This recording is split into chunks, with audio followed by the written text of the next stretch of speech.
नमस्कार दोस्तों, स्वागत है आपका हमारे चैनल द हेल्थ सीरीज में। दोस्तों, हम हमेशा कहते हैं कि फिट बॉडी नेवर वेट। दोस्तों, आज हम जिस टॉपिक पे बात करेंगे वो बिल्कुल अलग है, लेकिन बहुत गंभीर। जी हाँ, एड्रेनल फटीग। क्या थकावट का असली कारण यही है? हम बात करेंगे इसके साइंटिफिक बैकग्राउंड की, आयुर्वेदिक नजरिया के बारे में और घरेलू उपाय क्या हैं। दोस्तों, क्या आप हमेशा थके थके रहते हैं? सुबह उठते ही थकान महसूस होती है, काम करने का मन नहीं करता और डॉक्टर कहते हैं सब नॉर्मल है। तो फिर ये आलस, ये कमजोरी, ये चिड़चिड़ापन क्यों? हो सकता है आपको एड्रीनल फटीग हो, एक ऐसी कंडीशन जिसे मॉडर्न साइंस अक्सर नजरअंदाज कर देती है। ये हमारे किडनी के ऊपर होती हैं। इनका काम है कॉर्टाइजोल, एड्रेनलिन जैसे हार्मोन को बनाना, जो हमारी स्ट्रेस रिस्पॉन्स कंट्रोल करते हैं। लेकिन जब आप लंबे समय तक स्ट्रेस में रहते हैं, इमोशनल, फिजिकल या मेंटल, तो एड्रीनल ग्लैंड्स ओवरवर्क करने लगती हैं और एक समय के बाद थक जाती हैं। एड्रीनल फटीग का मतलब है एड्रीनल ग्लैंड्स ठीक से हार्मोन बनाना बंद कर देती हैं, जिससे आपको महसूस होता है low energy, chronic fatigue, brain fog और लो मोटिवेशन। एड्रीनल फटीग के लक्षण बहुत स्टेबल होते हैं, इसलिए अक्सर इन्हें इग्नोर कर दिया जाता है। सुबह उठते ही थकान महसूस होना, दिन भर ऊर्जा की कमी होना, मीठा खाने की क्रेविंग, लो ब्लड प्रेशर, बार बार वायरल इन्फेक्शन होना, नींद की समस्या, सेक्स ड्राइव में कमी, चिड़चिड़ापन और एंजाइटी। ये लक्षण थायराइड से मिलते जुलते हो सकते हैं, लेकिन टेस्ट करने पर सब नॉर्मल आता है। यही एड्रेनल फटीग की पहचान है कि टेस्ट में नहीं आता, लेकिन असली में होता है। अब जानते हैं इसके पीछे के कारण।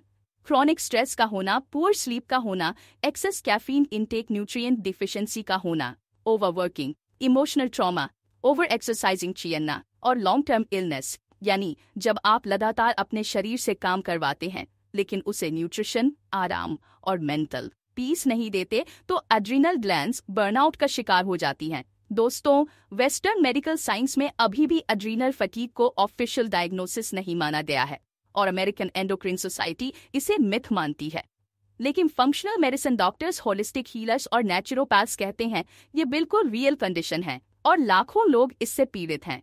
दोस्तों, जब मरीज खुद कहते हैं मुझे सब थकाता है, कुछ करने का मन नहीं करता, तो क्या हम सिर्फ लैब रिपोर्ट्स पर भरोसा करेंगे? इस बारे में आयुर्वेद क्या कहता है ये भी जान लेते हैं। आयुर्वेद एड्रेनल फटीग को ओजस डिप्लीशन या वाता कफा इम्बैलेंस मानता है। जब शरीर में ओज कम हो जाता है तो इम्यूनिटी, एनर्जी और इच्छा शक्ति सब कमजोर हो जाते हैं। यह स्थिति खास तौर पर ज्यादा चिंता, तनाव और अनुचित जीवन शैली से होती है। आयुर्वेद में इसे ठीक करने के लिए जरूरी है स्ट्रेस फ्री लाइफस्टाइल का होना, दिनचर्या, डेली रूटीन का ठीक होना, ओजस वर्धक आहार लेना, रसायना, हर्ब्स, योग और ध्यान उपाय भी है जो आपकी मदद करते हैं।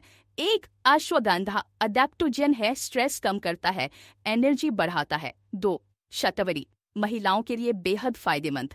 3 ब्राह्मी एंजेटामेंसी, दिमाग को शांत करते हैं। 4 च्यवनप्राश, ओजस बढ़ाता है। 5 गुनगुना पानी और अर्ली डिनर अच्छा ऑप्शन है। 6 स्क्रीन डिटॉक्स और रात 10 बजे से पहले सोना। 7 हल्का योग, विशेषकर बलासाना, विपरीता करानी, अनुलोम विलोम और सबसे जरूरी है योग। योग एकमात्र पथ है जो शरीर, मन और आत्मा तीनों को संतुलित करता है। कुछ योगासन हैं जो आपकी मदद करते हैं, जैसे बालासाना या चाइल्ड्स पोज एड्रीनल ग्लैंड को सूद करता है।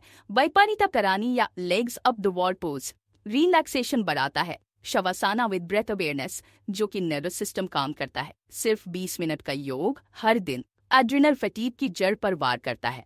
दोस्तों, एड्रीनल फटीग एक इनविजिबल इलनेस है जो आपकी लाइफ की क्वालिटी साइलेंटली खराब कर रही है। लेकिन अगर आप इसे समझ लें, पहचान लें और सही समय पर कदम उठाएं, आप फिर से एनर्जेटिक, इंस्पायर्ड और हैप्पी महसूस कर सकते हैं।